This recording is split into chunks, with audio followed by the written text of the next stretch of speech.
So welcome back, friends. Today I have something different for you. I'm going to be doing some painting of a flower in the background of a digital piece. So I started with a giclée or canvas print of one of my digitals, but with a just plain black background because that's where my flower is going to go. And while I'm painting, we're going to discuss inspiration. What was the inspiration for my current artwork and how it's evolving, and also how you can get some inspiration and how you can evolve your artwork. And then later we start to talk about how artwork can also be something that promotes well-being. So I think that being a creative just allows for a happier life. Maybe that's just me, I don't know. But I know when I'm being the most creative, I am the happiest. So let's get started.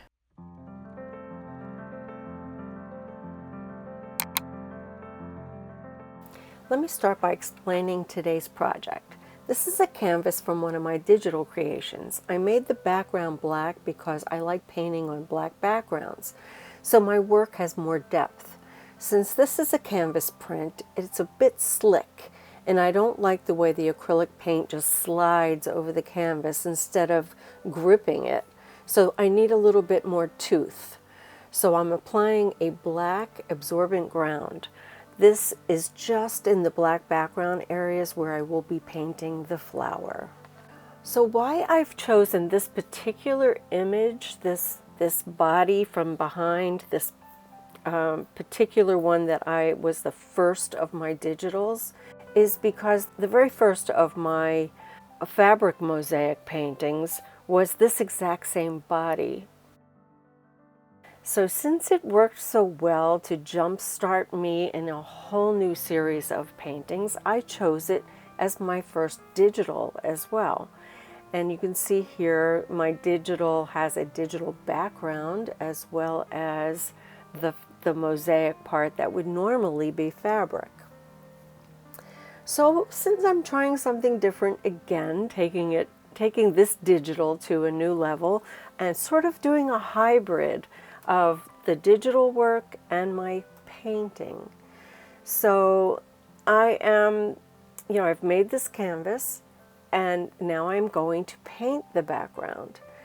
But the mosaic part, which is actually a little crisper than when it's on fabric, was all done on the computer. So I think this is probably going to be an interesting new series that I'm going to do.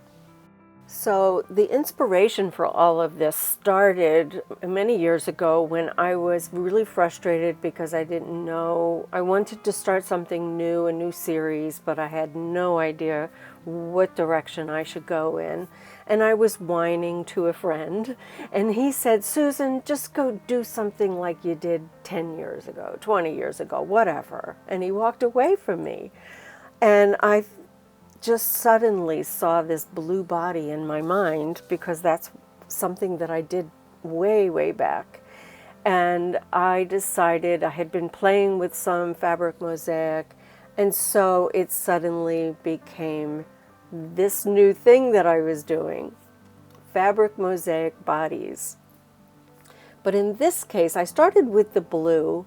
It was fabric I created on my computer, and I really needed to take it to another level. And that was when words started coming into my paintings. But the blue body was the beginning of that whole evolution, that I was doing something completely different before. So all of my artwork, whether it's digital or fabric mosaic paintings, all have phrases that are cut up either into the little fabric pieces, but they are all positive thoughts. And in this particular case, this one is called Loving Yourself. So in a little while, I will read the phrases to you that are in the digital part. Okay, so now I'm going to transfer this design that I created in Photoshop onto this canvas. So how I'm going to do that is creating a grid in the background, And you can't see on the Photoshop layout, but there's a really fine, very light grid indicated on there. Not enough to be distracting for when I'm painting and using it as a reference, but it, and as you can see, this is really sharp, like the type looks really clean and crisp. When it's on the fabric, it's a little bit distorted, a little bit blurred. So that's one of the reasons why I like the digital. Anyway, so I am going to draw my grid with like a white pencil. And I'm going to make each grid like a 2-inch square. So this is on a small piece like this. It was just easier to do it this way. On a larger painting, I might use a projector. But in some ways, this is a little bit more accurate. So I'm just marking 2 inches apart.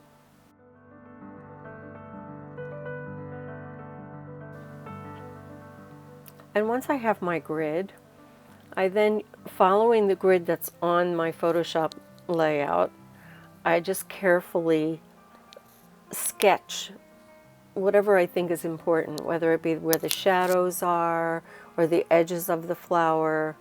I don't get too detailed because I'm going to change it a little bit when I'm painting anyway.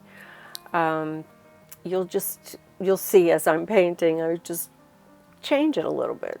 Not much, but a little bit. Sometimes the colors and sometimes the slight shape, especially where the shadows are.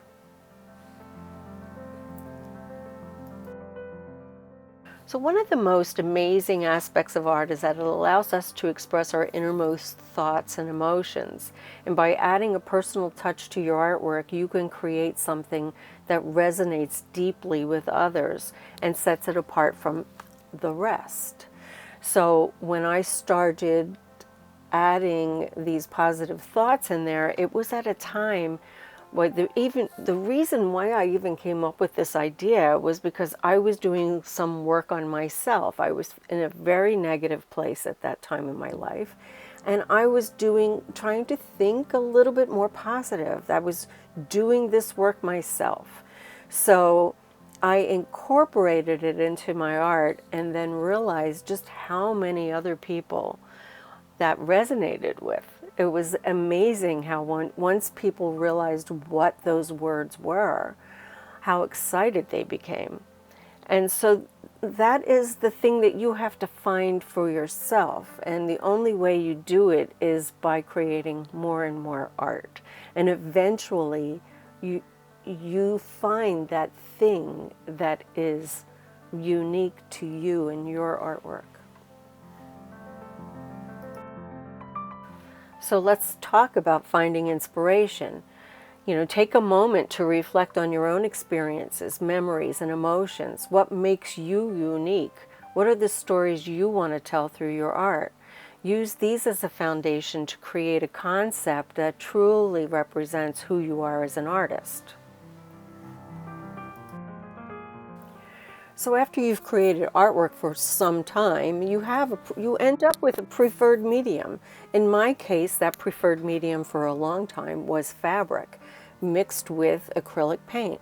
It is becoming more and more digital, and also using some jelly prints and things like that. So my work is starting to evolve again. And so what are those personal touches that make your artwork unique? What do you incorporate that speaks to you personally? It could be a particular color palette, a specific texture, or even symbols that hold significance in your life. So detail is the key. Pay attention to the little things that make your artwork stand out. These small nuances that are what make your art creations truly one of a kind. Don't be afraid to take risks and experiment with unconventional techniques, like I did with the fabric. I didn't know anybody that was printing words on fabric and cutting it up in a mosaic pattern, but I gave it a try, and it was worth the time that it took me to create that first painting. Remember, it's your art and it should reflect your individuality. And finally, remember that, art is a journey, and each piece you create is an opportunity for growth and self-expression. So don't be afraid to make mistakes and have setbacks. Embrace them as learning experiences and use them to fuel your artistic evolution. Okay, so let's now talk about what I'm doing over here on the painting. So you'll see I have over in my palette, I have like a naphthol red, which is a nice, rich, bright red. And I have alizarin crimson, some acrylic glazing medium, some titanium white. And eventually I will introduce, I think, a violet oxide and also a crimson violet, which I sometimes use in the shadow areas. So I moved over to my easel because it just was not working. I cannot paint with the canvas down. I'm an easel person. So anyway, I'm going to put my reference up in the corner and we keep going. So usually I'm working in layers anyway, so but I'm putting down my bright colors and my dark colors, and then I'm going to start blending. Sometimes I use a dry brush to blend them, but it all depends on how I'm feeling at the moment. So the alizarin crimson is definitely a good base for my shadow areas. And like I said, though, I do put sometimes the crimson violet over that to really make it richer and deeper. I don't like to introduce black again. If I want the black to show, I let my background come through. And a lot of times I'll just take a little bit of paint on the tip of a brush. I always use the flat brushes, the brights, because I can then take that little flat tip and I can just use the edge a little bit. And I will do that a little bit with the white. So I'm mostly putting in my shadow areas. I'm just kind of mapping things out. So as the paint is drying, I'm going into certain areas that I'm not happy with because I have to let that first layer dry a little bit, or it's just going to keep pushing the paint around and not really get anywhere. So sometimes you have to make that first layer dry so that you could work on your next layer.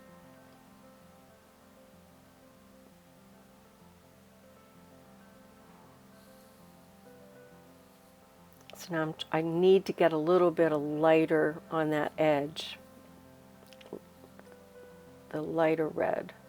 And that one's mixed with a little bit of white, I think, which I then go over it and darken it. So as I'm moving on, have you given any thoughts to how you can take some of your techniques and maybe incorporate some of the uniqueness of your life, your background, what's going on in your life currently, and how you can incorporate that into some artwork? So what are your goals? Are you a serious artist that is looking to constantly improve your artwork, or are you a person who just enjoys the creative process and enjoys the benefit that it can bring you to promote emotional well-being? I'm curious. How many of you are just enjoying the creative process and want nothing more? Which is another thing we could talk about, because there are studies that show that art can really promote emotional well-being. So you don't have to be a serious artist to get the benefits of what art can bring in terms of an art therapy. Take its healing qualities of the creative process and improve your life. Through art, you can find solace, release emotional tension, and gain insight into your own inner world.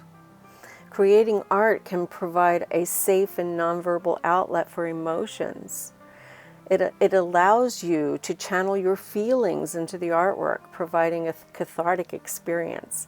The act of painting, drawing, sculpting, it can release pent-up emotions and stress levels and provide a sense of relief. I know it does for me. I mean, oh my goodness, if I wasn't allowed, when I'm not allowed to paint, if I'm in, like last year when my mother was ill, I needed something, some way to create art. And so I used my iPad and Procreate just to release that creative energy and to give me a sense of well-being. But art could also bring you some personal growth. I definitely feel when I started this series about 8-9 years ago, where I was including positive thoughts, the constant research of thinking positive and looking for affirmations, all of that, it changed who I am. It changed how I am in my daily life. When I start to think negative, I stop myself. That was something I never did before. I wallowed in it before. Now I stop myself and I try to turn that around as quickly as I possibly can. So art can really change your life in terms of personal growth as well. Everybody's story is different, and I'm always interested in hearing what other people's stories are, especially with their artwork. How do they incorporate what's going on in their current life, and how are they bringing it into their artwork? So I'm at the part in the painting where it looks like I'm ruining it, I know. But, you know, I needed some highlighted areas, and I definitely needed some dark areas. And sometimes I have to ruin it in order to make it better. So I will just keep working the layers until finally I'm happy with the way it looks. That little petal that is sort of overlapping on itself, sometimes that is the hardest thing to capture. And you can't do it without a little bit of white here and a little bit of lightness there. It's just, and then you have to bring in the darkness in just the right way. And sometimes, you have to change the shape. You have to find that line that is defining the shape. And of course I do a little finger painting too, why not? So sometimes when I get frustrated with one area, I move on to another area and work on that for a little bit, and then go back to that frustrating area. Sometimes those little detailed areas are the ones that make me just want to scream sometimes. Sometimes they just, the right brush stroke just comes and it's perfect. And other times I struggle. Everybody struggles sometimes. We're not all in the mood every single day, but I paint even when I'm not in the mood. So most professional artists paint when they have time, not because they're inspired or they're in the mood. So when we're not in the mood, it's a little harder, but we always get there. We somehow get there. So I'm starting to bring in some of that prism violet. It's made by Liquitex. The rest of the paint is golden, but this particular shade of violet is something that I really love for my my shadow areas. It is transparent, and so mixed with a little bit of glaze, it's even more transparent, and it allows me to get the kind of depth that I normally couldn't without it. So, and it's in the same family as red, so it just makes that richer red color. So the Alizarin crimson was good for the shadows, but not quite dark enough. And also sometimes I have to bring in a smaller brush to get into those really smaller areas. So it's getting there, but it's not quite there yet. I lightened up that one petal a little bit. I just felt like it was way too dark. Okay, so I'm really going in there with the prism violet, excuse me. You know, without the right values, if you don't have the right lights and darks, especially the darks, your artwork looks flat. You know, especially flowers. Flowers are a great exercise if you're trying to learn how to control your darks and your lights and your, you know, all your values. Working with flowers will do it every time, because there's all sorts of little nooks and crannies and a lot of little shadows because of the flower petals, and it is a wonderful exercise. So if you paint a flower every single day, you will get better and better and better. Another thing that I like for that is painting folds in fabric. It's also a great exercise for, you know, practicing your values.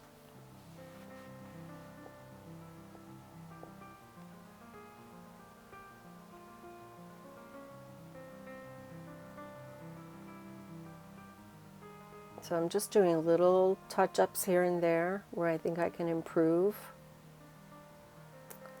Especially in that little fold over of the petal, I finally got it. It was not looking, it was really killing me for most of this painting session, and then I finally got it.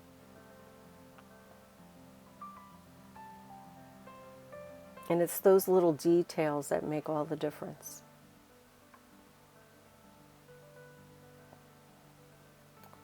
So a lot of times you have to turn things around in order to,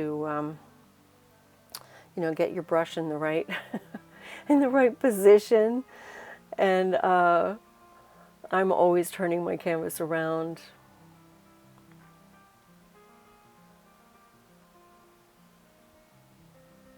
And this little bit up at the top was also driving me crazy. Sometimes the parts that are the easiest are the ones that you can't seem to get right. And that little section right there, I was having trouble with. So I decided to make it lighter. And then, you know, work it from there. And let that dry a little bit. And then put another layer on top of it. And then I darkened the shadow underneath it. And blend it a little. So while that's drying, I'll probably go work on another area. So here I am going into my shadows again with my... Okay, so right here I'm going to put a little bit of violet. Real tiny little bit, and it makes that petal curl.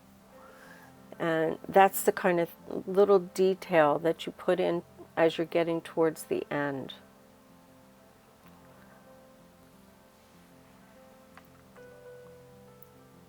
Not every piece of every petal has to be perfectly smooth, and you know, you want to see some brush strokes and all of that, but the secret is to take some detailed areas and be a little bit more precise in those areas, and then that brings your flower to life.